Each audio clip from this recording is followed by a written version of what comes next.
Hello weaving friends. Yes, I'm holding my microphone today because microphone wearing and shawl wearing are not very compatible. But today we are going to be talking about the 3 fears that are stopping you from starting your creative business and how to make a start anyway. So I did an interesting little poll here on YouTube just recently, and I was asking people, do you have a creative business? Would you like to have a creative business? Do you not want a creative business? And I was really surprised by the results. Over 50%, in fact, 56% of you said that no, you don't have a creative business, but you would love to. Okay. And then very small percentage of you said that you have had a business. And then another smallish percentage said that it's not something that you're interested in.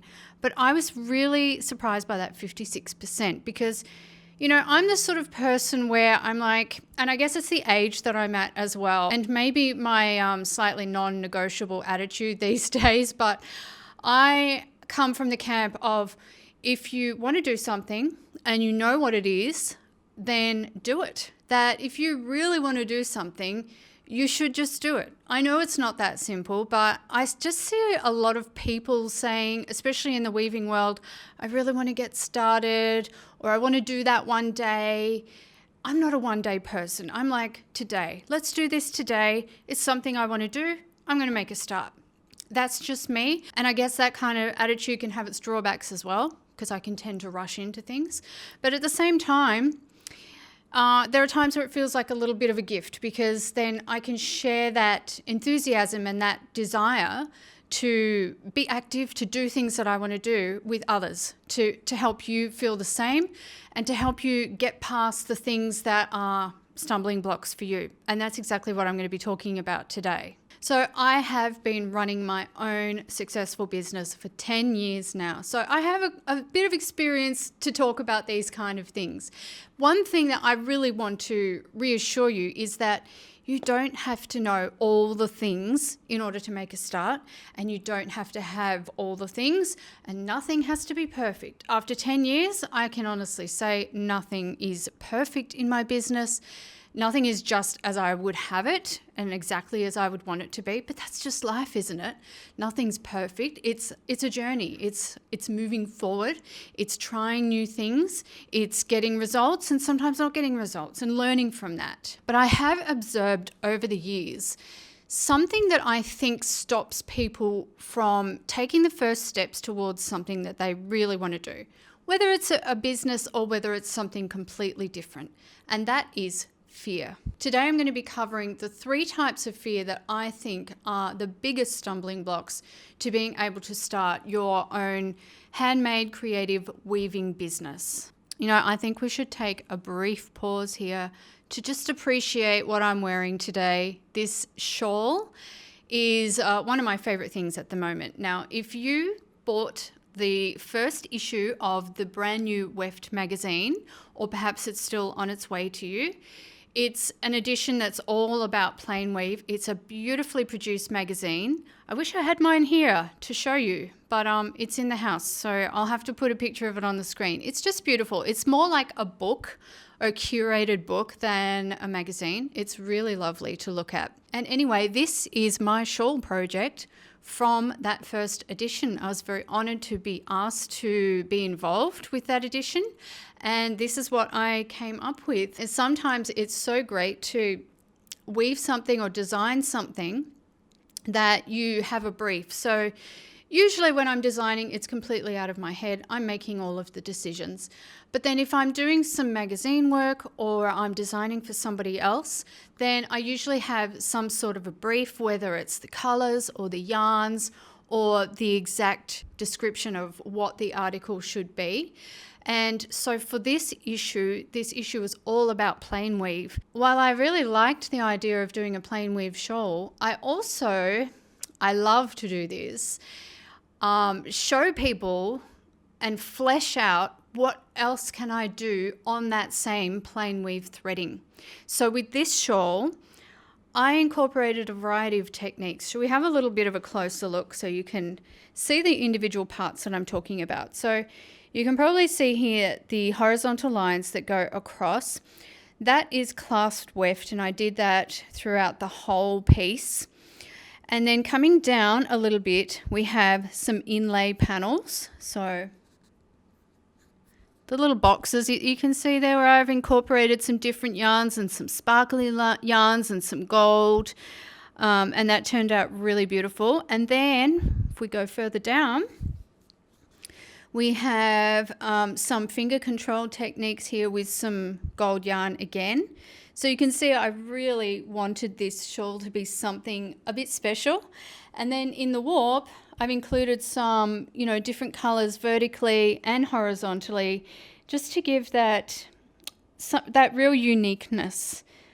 So yeah, if you get the Weft magazine, you'll be able to see that in there. And you can weave this. I wove it on my floor loom, but you can weave it on any loom that does plain weave, of course, just your 2 shafts.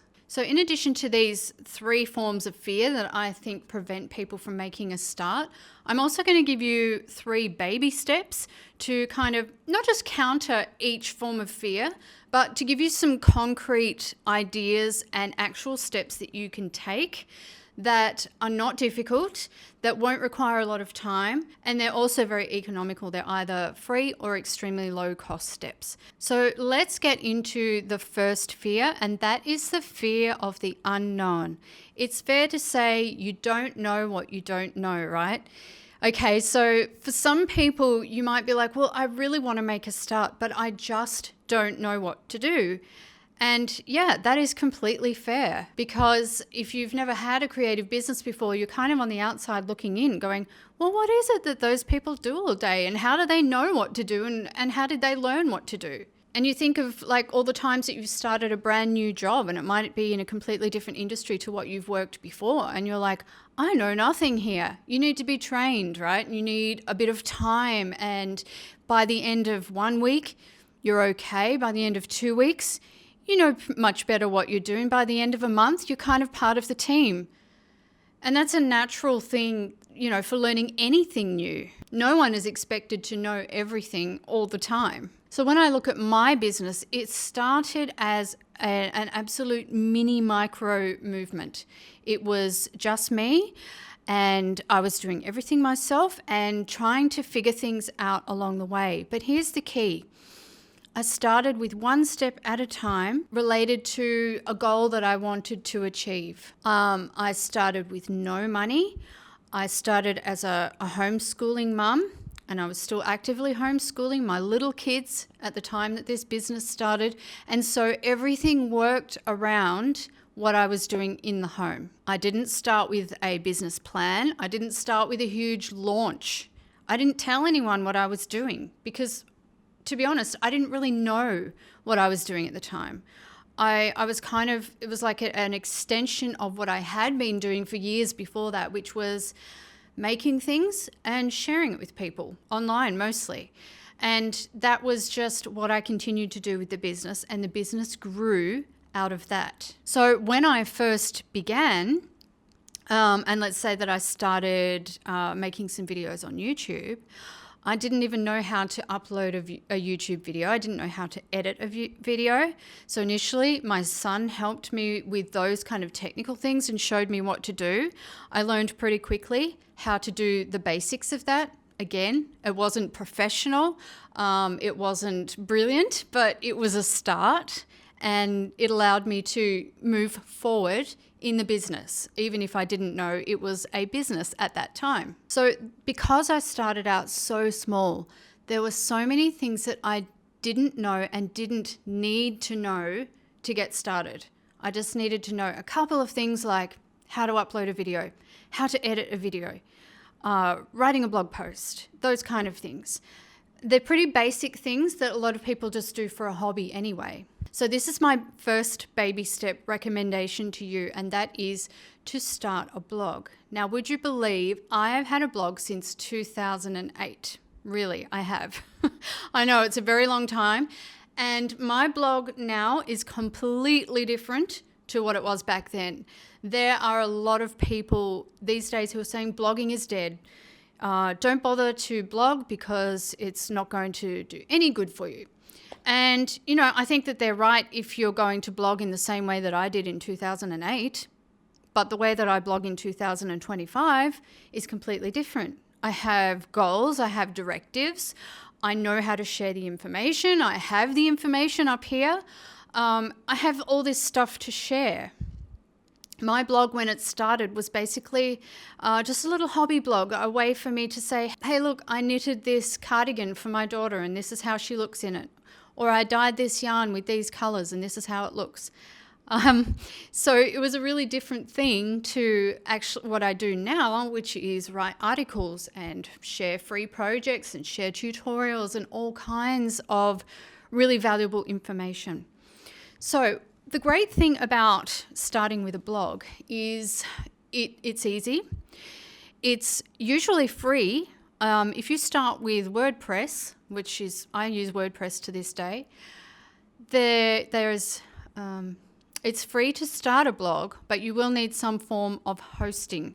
My host is Bluehost, and I have used them for many, many years, and I'm happy with their service. And they usually have, for beginners, they have like a very low monthly fee that you can start a blog for. So no, it's not completely free, but it is extremely low cost. Now, your blog is basically a space for you to begin sharing on the internet. It can become your website, like a place to direct people to. Say, hey, I've got this stuff going on over here. Give them the blog address, which is like your website address. For me, it's kellycasanovaweavinglessons.com. It sounds like a professional website. It's just a blog, and it's just something that I've built over the years. And it also trains you to start to get used to writing online, to, crafting your words in a particular way that is easy and understandable and also interesting for people to read. It allows you to lay out your blog post. Take clear photos with natural light and all those good things that you need to know, really, to run a good and successful business. A blog will give you that training. It also gives you time because there's no pressure. You can start on an article and finish it next week if you want to. Personally, I like to start an article and finish it that same day and publish it that same day. But I'm fully into this business. I've been doing this a long time now. But what I'm saying is you don't have that pressure. There's no deadline with a blog post. You write it, and when you're happy with it, you publish it. And then it sits there and it's a resource for whoever ends up following you. You don't have to sell anything on your blog if you don't want to, or you can sell something on your blog if you want to. You can choose to monetize your blog. You can choose to not. How I monetize my blog? Well, one of the ways, there are actually a bunch of different ways that I monetize it, but in its most basic form, I use advertising. So I sign up to a company, a media company. They place ads on my blog and they pay me every month for the privilege of being able to do that. There are all different media companies. I started out with Google AdSense when my views were very low. And as my views got a little bit higher, they're still not hugely high. It's not a massive blog or anything. But I joined Journey by Mediavine and they've been fantastic. You need over, I think it's 5,000 page views a month to be able to sign up with them. So I could easily fit that. And since I've been joined up with them, I've made more money than I did with Google AdSense. Now, yeah, you'll get some people say, oh, I don't like your website because you've got advertising on it. And I'm like, that's fine. You don't have to access all my free information and resources that I have there. That's your choice, absolutely. I'm not a huge fan of ads myself. However, as a business owner, I pay hosting for this blog because my blog is so big. I have so many articles on my blog that I need a huge amount of space to store that. So if you're just starting out, you won't need that huge amount of space. So it's going to be much more affordable for you. And then also I'm providing free information to people. And so I'm like, well, if you don't like my ads, okay, I'm not taking them down for you because I need that money to pay for my time in doing the blog, putting out an article every week, which I do almost every single week. and I need to cover my hosting fees, and it's nice to have a little bit of profit left over from those things for the time that I've put in. So I think that having ads on your blog is a great compromise personally. And it allows you to start earning a little bit of money even if you don't have any products to sell yet. The second fear that I hear so much about is fear of failure. And we all have this, don't we? None of us want to fail. We don't want that feeling of having wasted time, money, energy. We don't want the humiliation of something not turning out. But again, it comes back to being able to start small. You're not doing some huge business launch that, yeah, it may fail. You could put thousands of dollars and hundreds of hours into doing a massive business launch, and it might fail if you haven't done your research properly, if you're not marketing to the right audience, whatever it may be. Anything can fail. I mean, personally, I have failures in my business all the time. They could be classed as failures, but I prefer to think of them as learning experiences. Not everything is going to work out all the time, and that's okay. Sometimes it's just figuring out what is going to work so that you can go with that. You don't actually need to tell anyone if you're wanting to start a business. There are a lot of people who will kind of shoot you down and say, no, you wouldn't be able to do that. They might have preconceived ideas either about business or about you, both of which are probably wrong. But the voices that come at you, they matter because they affect you and how you feel and how you perceive things.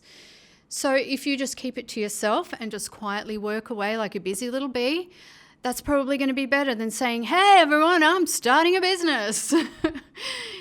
It could save you some of that awkwardness if things don't work out as you had planned. Also, as I said before, we need to seriously look at what is a failure and what is just a learning experience. Sometimes we've got to go through the failures to get to the good stuff. And again, I want to come back to starting out small.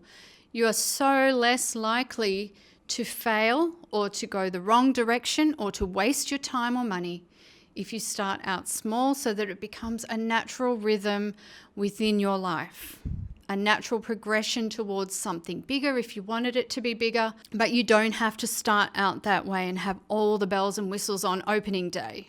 I was at one point where my business was getting bigger, growing a lot. I've had certain growth periods at certain times, and I was at the point of thinking, what do I need to do here to move forward?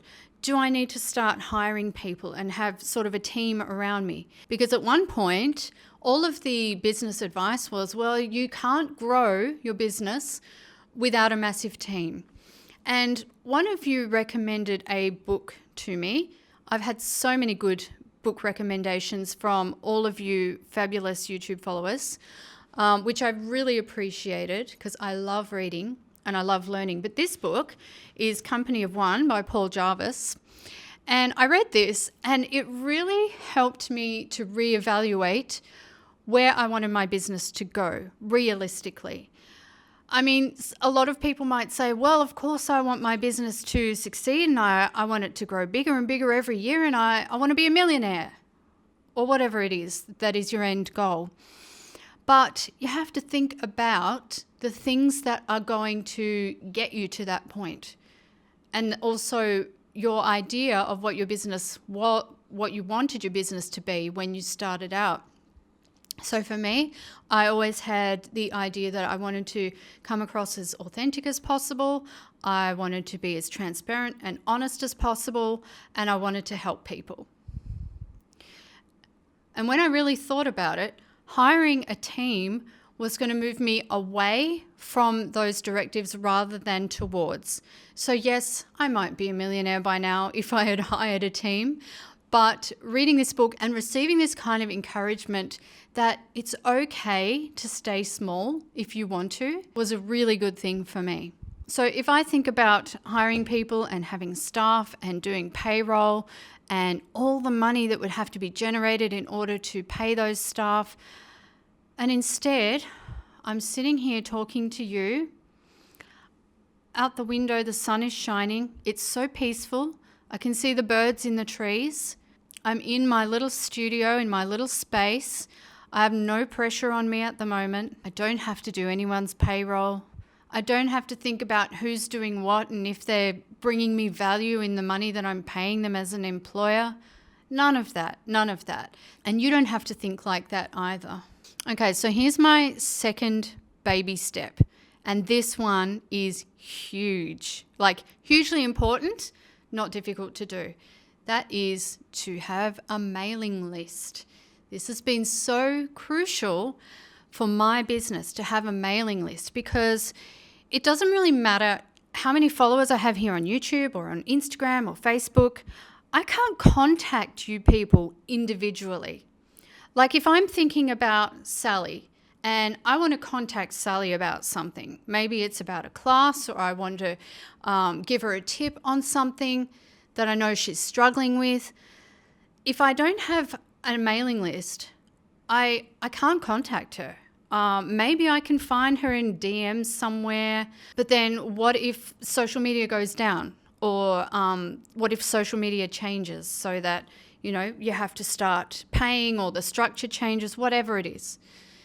The point is you own your own mailing list, and the people who join your mailing list, they do so because they're interested in what you do. So they are, I guess you could call them, in the business world, you'd call them a qualified lead or a hot lead or a warm lead, rather than a cold lead or cold subscriber. You're not just trying to fish people out of the sea and say, hey, look at what I do. Isn't it interesting? You are letting people come to you and they're signing up to your list. You can contact them. You can send out newsletters to remind them that you exist. You can send them your valuable information through that list.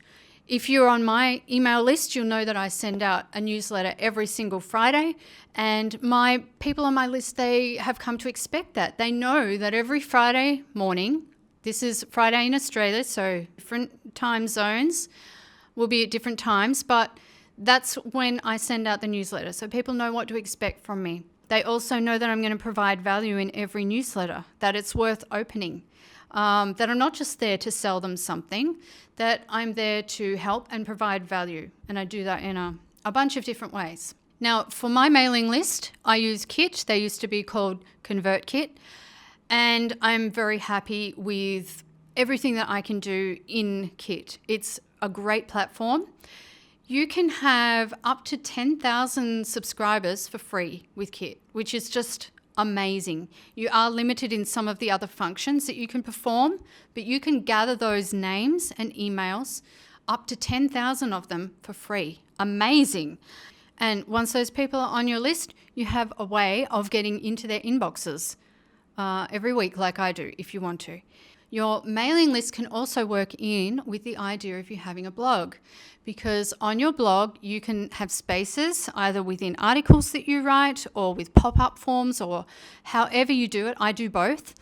But you can have a box where someone can leave their email. They might come to your blog, they might say, oh, I really like what this person does, and they'll leave their email and they will then be on your mailing list. So those two can also work together, and they're a bit of a powerhouse, really. And again, they can both be either free or very low cost. You can use that list to start selling your business to people, or you can use the list just for awareness, to start building trust with your people, because how can they trust you if they don't know you? And that can really get things rolling for a business. Okay, so I'm up to the third fear that I most commonly see, and that would be fear of the work, fear of doing the thing that is required to have a business. I think that is an absolutely valid concern as well, because if you know any successful business people, they're probably not sitting on an island somewhere sipping pina coladas. They're probably heads down, working pretty hard, keeping it all together and making things run smoothly. I'll readily admit that I do not have this balance correct myself, that I tend to work too much and then I wear myself out. I over-deliver That's a personality trait as well. It's not something that is necessary for business, but I do think to some fair extent that you will get out of a business what you put into it. And I have to point out once again that starting a business very small and letting it grow organically and slowly and not stressing and not thinking you have to hire all these people and do all of these things, that is really going to help with your workload. Certainly when I started my business, I might have been putting in a few hours a week, and now that it's at the level that it's at, I'm putting in many, many hours every single day. I could take steps back from this business at this point if I wanted to, but that's not my goal. My goal is to maintain and grow the business from this point and to work on all of the different ways that I'm earning income at this time and to be able to increase that as well. So to some extent, it's going to come down to what your personal goals are. My number one goal when I first started my business was I wanted to pay for my homeschooling books for my kids for the year. That was my goal. That was my motivation. I did achieve that in my first year of business, and that was fantastic. And because I had that goal, it's a little goal. Looking back now, it's a little goal. But at the time and the financial situation that we were in, it was a huge thing to be able to pay for my kids' homeschool books for the year. To be able to reach that goal, I didn't have to put in hours and hours and hours every single day like I do now. I think if you're interested in having a creative business, it's because you already have that entrepreneurial spirit. And the entrepreneurial spirit is very strong and very stubborn in people who have it. And so we are willing to put in the time and the effort, and we're willing to see things through. We're not scared of hard work. We'll put that in. We know it'll be worth it in the long run. Other people who perhaps don't have that spirit, they would prefer to get up and go to a job and work for somebody else every day. There's absolutely nothing wrong with that. I did that for a long time too, and I just happened to hate it. So it was pretty inevitable that I would end up working for myself. But my advice would be, if you have that strong desire to have your own creative business, then I would say don't worry about the work. That will just come gradually, and you will probably enjoy the work. You'll find it very rewarding and satisfying. Even when it's hard, you'll be able to push through because you have those right motivations. So my baby step 3 is to just start sharing casually. And I don't mean that you have to share with people in real life, because as I mentioned before, some people just don't have the right sort of people in their lives who are supportive. They might be naysayers, or they might be negative about your ideas. It's okay, you don't have to share with them. You can share with people online. There are so many people online, and there are so many people online who are interested in what you want to do, and they might be doing it themselves as well. And they are the right sort of people to support you. Even if they support you just by leaving a like on one of your social media posts, or if they sign up to your newsletter, fantastic. That's the kind of support that you're looking for. To get this kind of support, you don't need to spend any money. So you might just do something like share. If you're on social media, you might share, hey, I just started a blog. If you're interested in fill in the blank, whatever it is that you're going to be writing about, then that gives people a way to come to you again. You're not forcing it on anyone. You're not saying, hey, look at me, I'm doing this. It's just like, hey, I'm over here. Do you want to take a look? If you do, great. If you don't, that's fine too. And all you're really doing, if you start a blog and you start talking about the creative things that you're doing, whether you're doing it with a view to a business or not, all you're doing is documenting parts of your life and your creative processes and all of that. You're not forcing ideas on anyone. You're just sharing, and the people who are interested will show up for that. Friends, if this topic is interesting to you, I do have like a fully detailed blog post that goes along with this. I go into things in further detail when I'm writing often than when I'm talking. When I'm talking, I tend to get off on tangents. I've just done it right now, talking about something completely different. But my blog posts are pretty targeted and focused. And I'll also, give you a bunch of links that might help you to get started in things that you want to do. And it's also great just to have things written out in a list that you can kind of refer to and go, okay, where do I actually want to start here? What do I think is something that I can incorporate that is going to move me towards my own business? So I'll leave a bunch of links down below for you to check out. And I know that they will all be super helpful to you. So just to recap before I love and leave you, the 3 baby steps that you can take, and you can take these today if you are really keen to get started, are a blog, a mailing list, and subtle sharing. These things are all very doable for most people. They're easy to figure out. They are free or low cost.